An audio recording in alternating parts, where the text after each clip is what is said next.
کہ میں تہجد اپنی امت پہ ضروری قرار دے دوں، لیکن میں نے اپنی چاہت نہیں دیکھی، غلاموں تمہاری نیند دیکھی ہے۔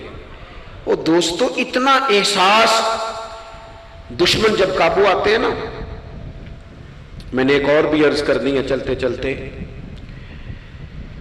جو سیاسی فرقہ واریت ہے نا آج ملک کے اندر، آپ جس جماعت کو ٹھیک سمجھا آپ نے، آپ وہاں چلے گئے، جس نے جس کو ٹھیک سمجھا، لیکن ہم سب سے پہلے مسلمان ہیں، اس کے بعد پاکستانی ہیں۔